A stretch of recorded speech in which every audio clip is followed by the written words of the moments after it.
Bağışlayan və mehriban Allahın adıyla. Dəyərli xalqımız, əziz müsəlman, bacı və qardaşlarımız. Hər vaxtınız xeyir olsun.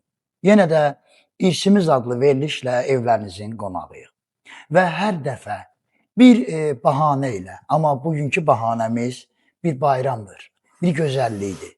O gözəllik ki, Peyğəmbər evinin zinəti, İmam Musa Kazım əleyhissalamın bağının meyvəsi.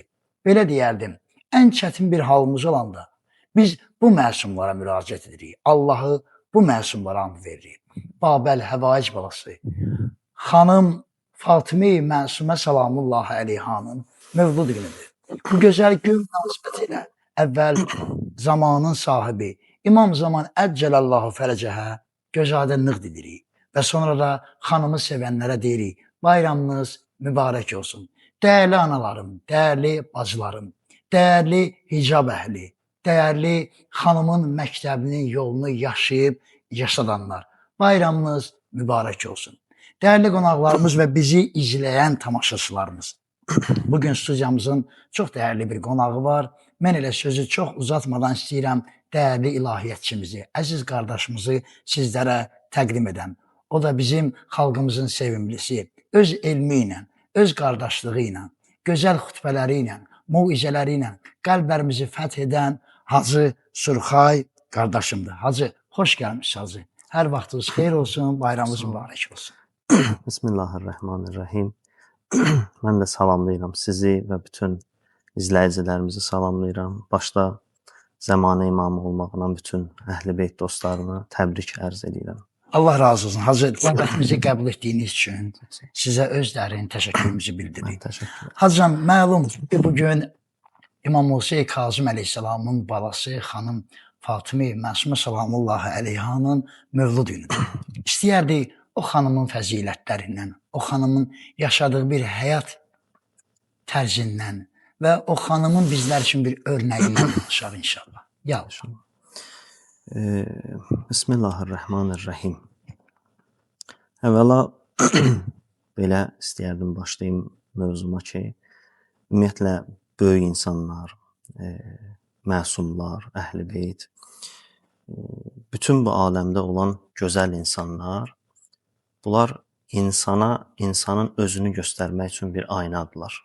Həqiqətdə bizə ki tövsiyə olunub, bizə tapşırıblar ki, çalışın Allah dostları ilə dostluq eləyəsiniz.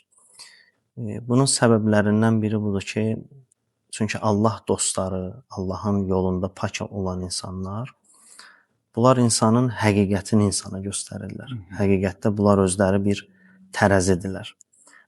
Bunlarla ünsiyyət qurduqca insan özündə nəyə sahib olduğunu daha yaxşı görməyə başlayır. İnsan qürurdan, təkəbbürdən azad olmağa başlayır. Məsələn, namazı onu qürura sala bilərdisə, Əhl-i Beytlə dostluq eləyəndən sonra, onların namazına baxandan sonra, bir də qayıdıb öz namazına baxandan sonra başa düşür ki, məsələn, namazı hələ Allah istəyən həddə deyil. Orucu bu cür, digər salih əməlləri belə. Ümumiyyətlə, Əhl-i Beyt insanın özünü göstərirlər. Bunların missiyalarından biri bu aləmdə budur ki, onlarla nə qədər dostluq eləyirsənsə, o qədər özünü tanımağa başlayırsan. Və özünü tanıma mühüm bir məsələdir. Çünki Əmir əl-Mömininin də hədisində var, buyurur ki, özünü tanıyan Allah Rəbbini tanıyar. Və özünü tanımaq üçün də Əhl-i Beytinə ünsiyyət lazımdır ki, sənə özünü tanıtdırsınlar. Və insan onda anlayır ki, mən hardayam, nə qədər əldə eləmişəm, nə əldə eləmişəm, nəyi düz eləmişəm, nəyi səhv eləmişəm. Və ən mühümü, ümumiyyətlə, haqqın yanındayam, yoxsa batilin yanındayam. Bu, Əhl-i Beytinin ünsiyyətdən sonra ortaya çıxan bir məsələdir. Quran-ı Kərimdə Allah tapşırıqlarından biri bizə, bütün insanlara budur ki, buyurur, ya eyyuhəl-ləzinə amənu aleykum ənfusəkum. Buyurur ki, ay iman gətirənlər, sizin özünüzü özünüzə tapşırıram. Özünüzü özünüzə əmanət edirəm. Özündən müğayət ol. Yəni, sadə dillə desək ayəni, sanki Allah deyir ki, biz də görürsən, bir çox istədiyimizə deyərik ki, özündən müğayət ol. Allah sanki bizə deyir ki, özünüzdən müğayət olun. Yəni, bu axirət zaman məxsusən elə bir dönəmdir ki, insanın mənəviyyatının korlanması çox an məsələsidir. Məsələn, bir anlıq insan özünə nəzarəti itirsə, bir də baxır ki, nə qədər geriyə düşür, nə qədər qəflətə düşür. Allah da ona görə bizə deyir ki, özünüzdən ehtiyatlı olun. Çünki sizlə həmişə daim düşmənçilik edən bir varlıq var. Özü də belə bir varlıqdır ki, bu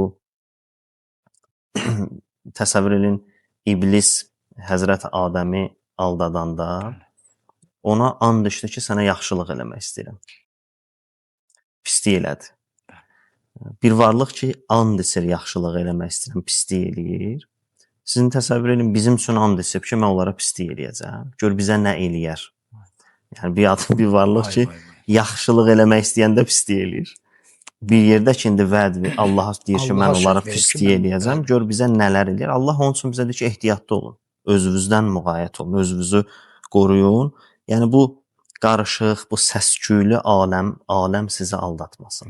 Və həqiqəti tapmaq üçün bu həyatda insan gərək Əhl-i-Beyt ilə rabitə qursun, Əhl-i-Beytə bağlansın. Bu bağlantı nə qədər vacibdir? Mən bir sadə misal deyim. O izləyicilərimiz belə rahat onu həzm eləsinlər.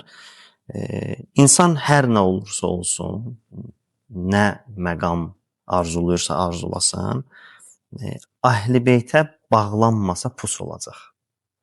Bu mühüm məsələdir. Məsələn, bir hovuz təsəvvür edin və bu hovuzun ağzı doludur bütün suyla.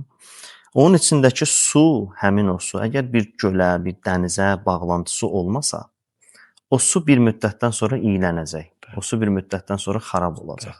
Çünki su nə qədər təmiz də olsa, pak da olsa, şəfalı da olsa, məsələn, yaxşı, faydalı da olsa, amma bir yerə mütləq bağlantısı lazımdır. Əgər o su bir yerə bağlanmasa, o xeyirli dediyimiz su bir yerdən sonra zərər olar. İçərsən, zəhərlənərsən. Çünki o artıq iylənib o su. İnsan da Əhl-i-Beytə bir hovuzda olan bir su kimidir. Əhl-i-Beytə gedib bağlanmasa, bir müddətdən sonra pus olacaq, xarab olacaq. Yəni o Allahın ona verdiyi o keyfiyyətlər itməyə başlayacaq. Aradan getməyə başlayacaq. Çünki mütləq gedib bir dənizə bağlantın olmalıdır. Dəryaya, o ilahi rəhmət dəryasına, o şəxslərə bağlantın olmalıdır. İnsanda da bu gözəlliklər o vaxt üzə çıxa bilir. Əgər özünü aparıb Əhl-i-Beyt dəryasına bağlaya bilsə, Tövhid dəryasına bağlaya bilsə, Allahın onun üçün içində qoyduğu gözəlliklər yavaş-yavaş başlayır üzə çıxmağa, düzərməyə başlayır. Onda biz görürük ki, bəli, məsələn, Kumeyl var, Salman var, Əbu Zər var. Bunlar həmin o Tövhid dəryasına, Əhl-i-Beyt dəryasına bağlanmış gözəllərdir ki, o dəryaya bağlandıqlarına görə onların içindəki o gözəlliklər başlayıb üzə çıxmağa ki, biz insanı, məsələn, Ömər Sədlə yox, məsələn, Salmanla tanımağa başlamışıq. Biz başa düşürük ki, Əbu Zərə baxanda başa düşürük ki, insan yəni nə? İnsan yəni hara çata bilər? Malikəşlərə baxanda biz bunu başa düşürük. Bu olmasa və insan o Əhl-i-Beyt dəryasına gedib özünü bağlamasa,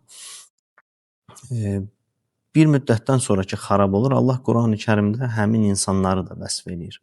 Buyurur, Zəhərəl fəsad fil bərri vəl-bəhr bima kəsəbət əydin nas. Buyurur, bu aləmdə fəsad varsa, zülm varsa, bu bima kəsəbət əydin nas. Öz əlvüzlə özünüzün kəsb elədiyiniz şeylərdir. Yəni bu aləmdə bir çirkinliyi görürsənsə, Allah deyir, mən belə xəlq eləməmişdim. Mən bu aləmi gözəl xəlq eləmişdim. Amma öz əlvüzlə, öz yaratdıqlarınızla, öz elədiklərinizdir ki, indi bu aləmdə məsələn çirkinlik var, zülm var, fəsad var. Allah deyir, mən bu aləmdə zülm yaratmamışdım. Amma sənə biraz iradə verdim, biraz ixtiyar verdim.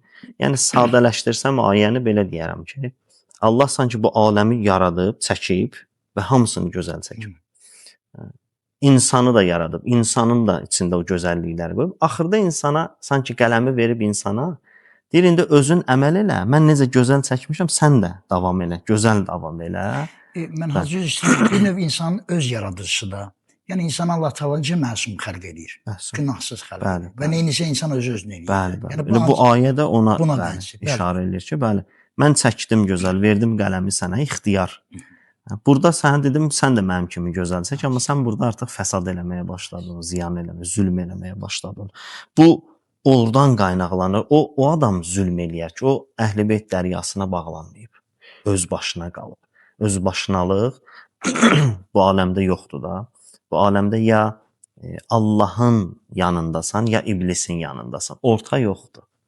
Məsələn, o insanlar ki, Əhlibeytə kömək eləməyiblər, amma heç gedib Əhlibeyt düşməninə də kömək eləməyiblər. Əslində Quranın məntiqinə görə onlar elə Əhlibeytə kömək etmədiklərinə görə Allah deyir elə sən o Əhlibeyt düşmənlərinə kömək eləmiş sayılırsan. Çünki bu aləmdə orta yoxdur. Ya Allahın yanındasan, ya mənfisi var, ya müsbət. Əhsən. Yəni ortası yoxdur. Allah da bizdən istədiyi budur ki, biz Allah kimi davam eləyək, gözəl davam eləyək, o gözəlliklər cüzərməyə başlasın.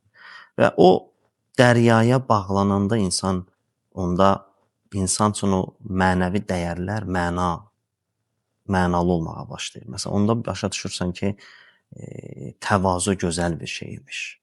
Onda başa düşürsən ki, xidmət gözəl bir şeymiş. Bu kimi şeylər insan həyatına məna verməyə başlayır. O bir müctəhidlərimizdən birindən həyatından nəql edirlər. Deyir, bunların hər həftə cümə axşamı bir tədbirləri olurmuş. Bu müctəhid də gəlirmiş, mənbərə çıxıb xütbə eləyirmiş. Bu davamlı bunlarda belə olub. Bir dəfə gəlir, bunların da proqramı belə imiş ki, xütbədən qabaq birinci çay paylayarlar. Çay içərmiş hamı, sonra bu çıxarmış mənbərə xütbə eləyərmiş.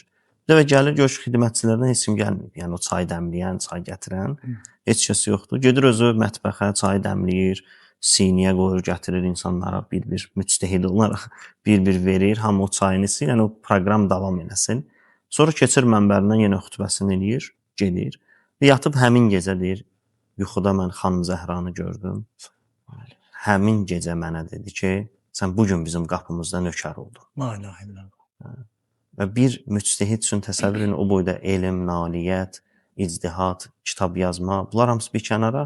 Bir dənə iftixar budur ki, xanım Zəhra ona deyir ki, sən bizim qapımızın nökəri oldun, bizim xidmətçimiz oldun. Və bu bəzən kitab oxumaqla olmur, amma insanlara bir xidmət eləməklə, birinin bir problemini həll eləməklə olur. Və bəzən də təvazökarlıqla olur. Yəni insan özünə yaraşdırmasa ki, mən müctəhidəm, gedib kiməsə çay gətirim, o zaman elm də faydalı olur.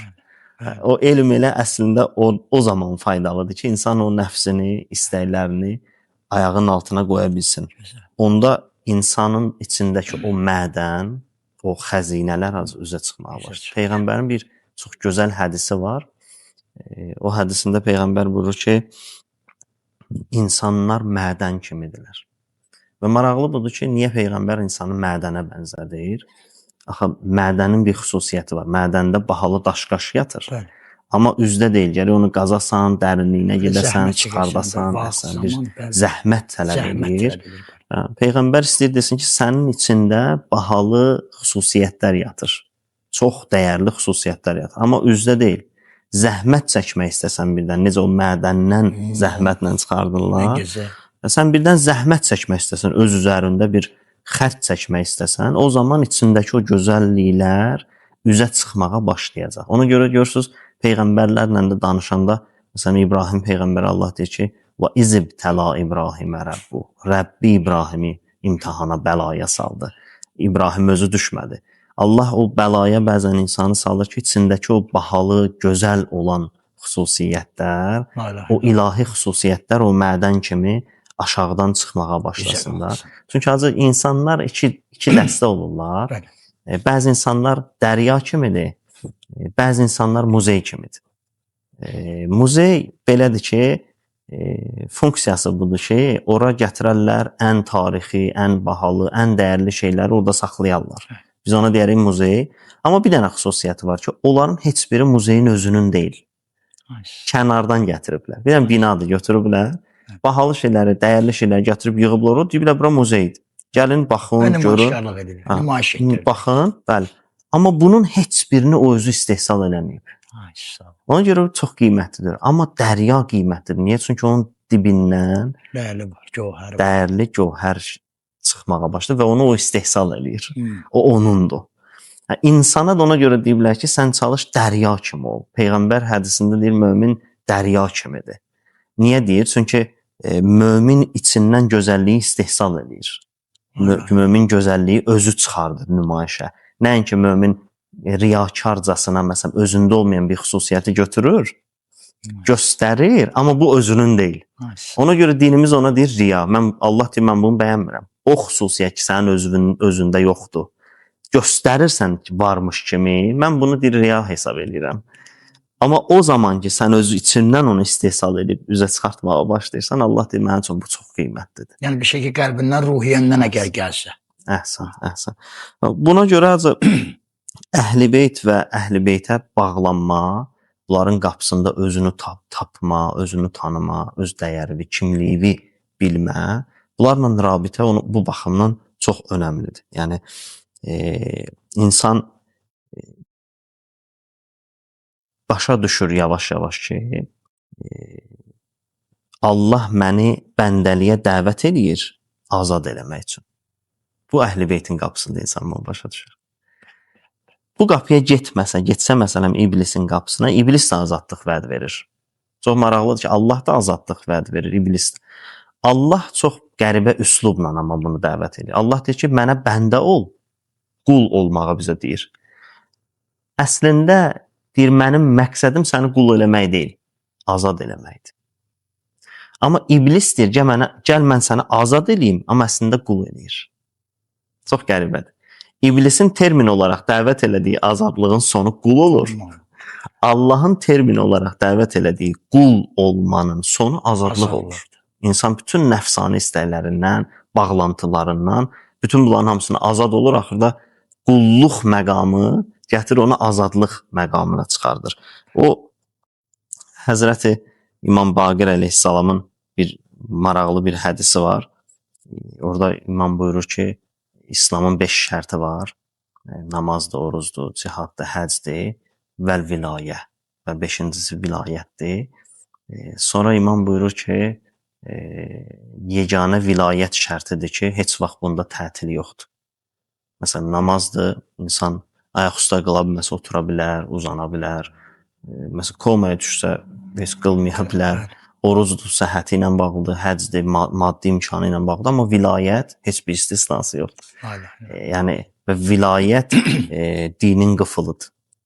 Yəni, insan istəsə din qapısını açıb daxil olsun içəri, o qapının qıfılının açarı vilayətdir ki, bu vilayətə iman, vilayətə etiqad insan üçün dinin həqiqətlərini açır. Vaqiyə surəsində bir dənə ayə var. Allah buyurur ki, la yəməssəhu illəl mutəhhərun. Bu Qur'ana paklardan, mütəhhərlərdən başqa heç kəs məsh eləyə bilməz, toxuna bilməz.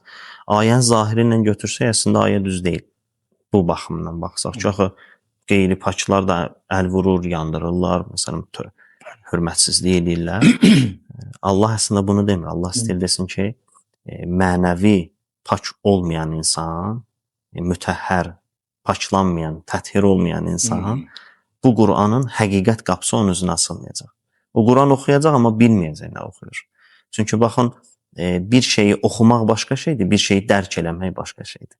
Allah deyir, oxuya bilərsən, amma qoymaram dərk eləyəsən. Dərk mənim əlimdədir. Hər kəs hər şeyi açıb oxuya bilər. Bir Məsihi də, məsələn, Əmirəl-Müminin barəsində kitab yaza bilər, tərif eləyə bilər, mədh eləyə bilər, amma sonunda görürsən vilayətin qəbul eləməyib. Demək ki, dərk eləyə bilməyib. Tərifləyib, amma dərk eləmə o ayrı bir neymətdir ki, hər kəsə ki, o vilayət dərki nəsib olub, onlar həyatda olan ən böyük neymətlərinin qədrini bilsinlər ki, Allah onları onu nəsib edib. Bugün istəyirəm bu müqəddiməni xanım Məsumə salamullah əleyhanın üstünə gətirim ki, onun mövzudundayıq. Xanım Fatimə Məsumə Əhl-i Beytin içində bir xüsusi yeri olan bir xanımdır. Xanım Fatimə Məsumə Əhl-i Beytin özünün də içində bir məhrəmləri var. Daha məhrəmləri var.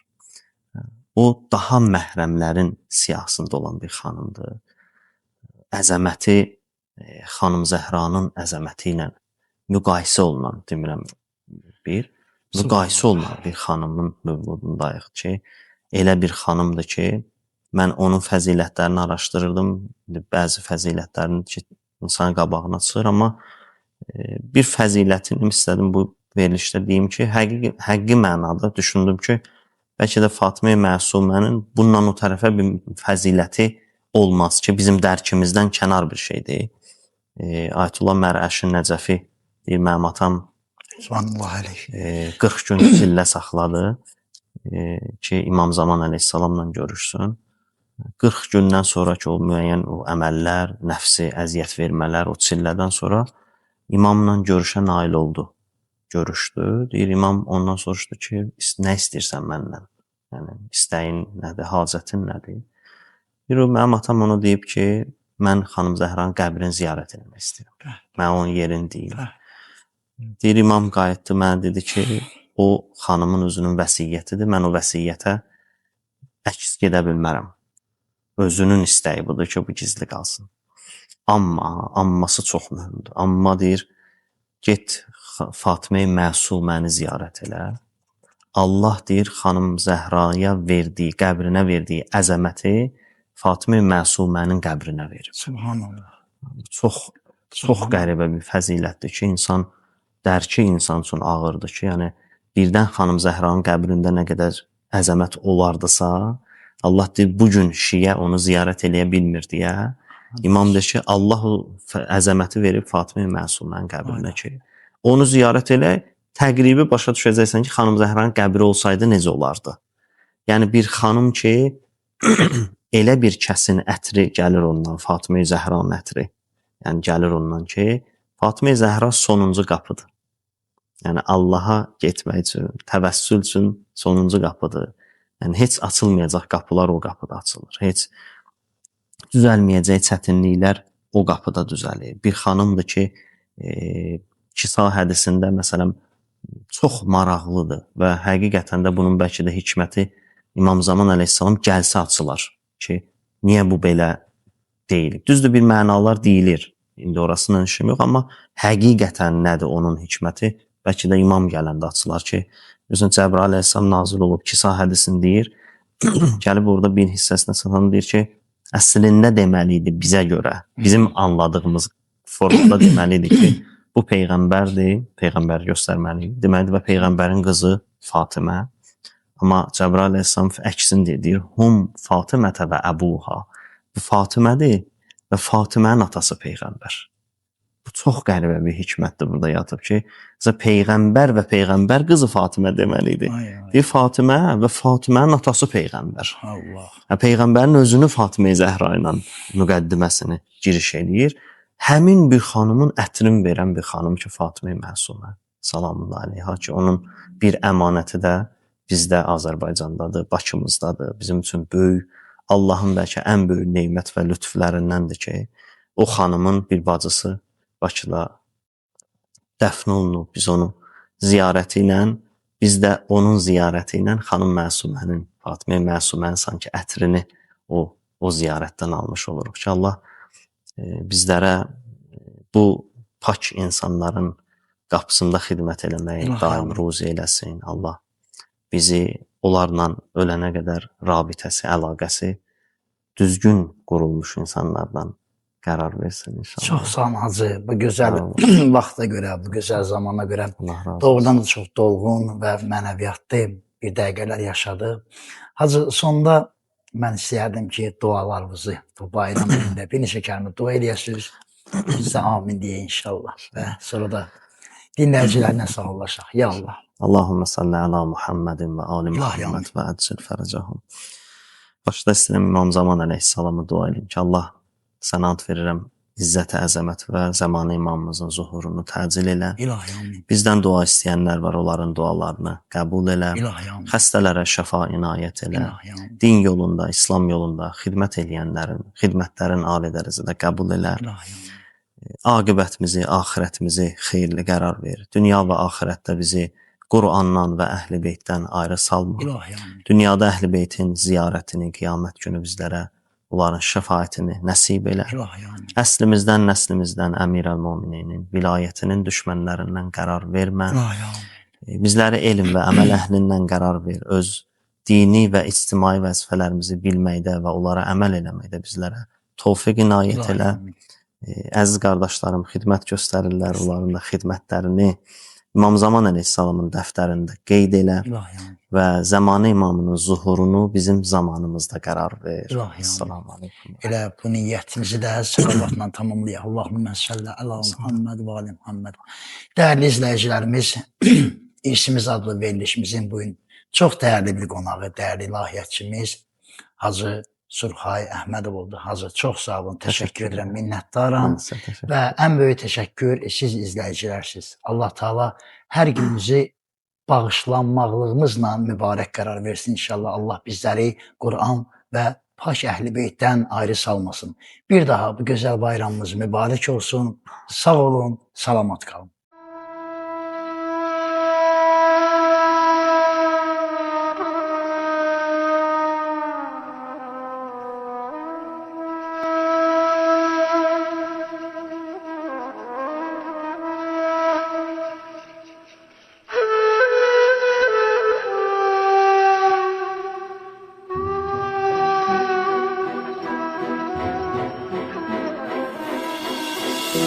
Kərbəlada mən gözəllikdən səva şey görmədim.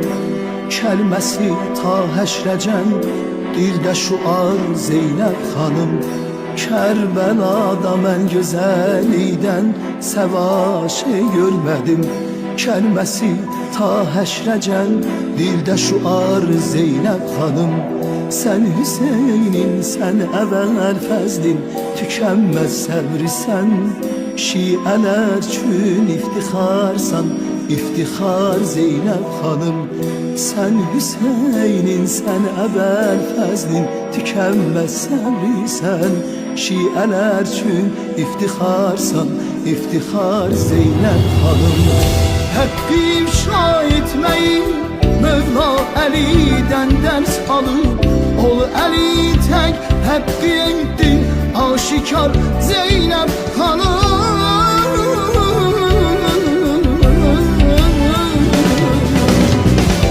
Həqqi ifşa etməyin Mövla Əlidən dərs alıb, ol Əli tək həqqi etdin aşikar Zeynəb xanım. Sən Hüseynin, sən əvvəl fəzlin, tükənməz səbrisən. Şiələr üçün iftixarsan, iftixar Zeynəb xanım. Sən Hüseynin, sən əvvəl fəzlin, tükənməz səbrisən. Şiələr üçün iftixarsan, iftixar Zeynəb xanım. Ey Əlinin zinəti, gənci vüqar Zeynəb xanım. Həzrəti Zəhra günü qəlbi qubar Zeynəb xanım. Ey Əlinin zinəti, gənci vüqar Zeynəb xanım. Həzrəti Zəhra günü qəlbi qubar Zeynəb xanım.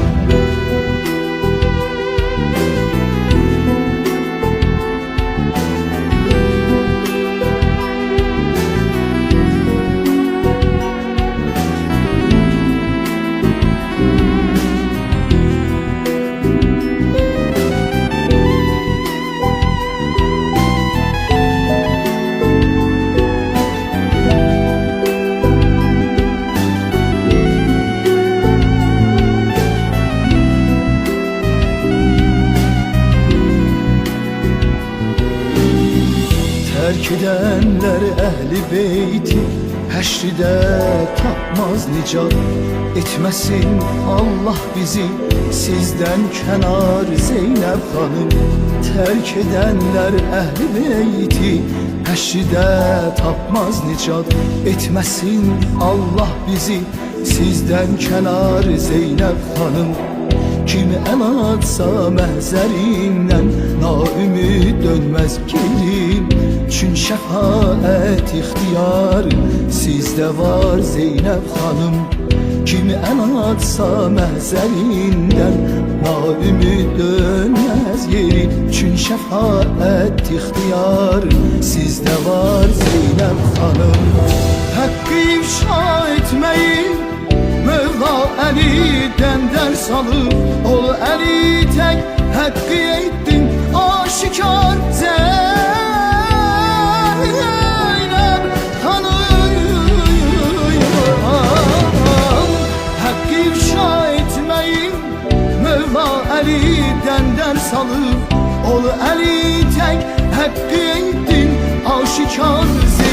xanım. Sən Hüseynin, sən əvvəl fəzlin, tükənməz səbrisən. Şiələr üçün iftixarsan, iftixar Zeynəb xanım. Sən Hüseynin, sən əvvəl fəzlin, tükənməz səbrisən. Şiələr üçün iftixarsan, iftixar Zeynəb xanım. Ey Əlinin zinəti, gənci vüqar Zeynəb xanım.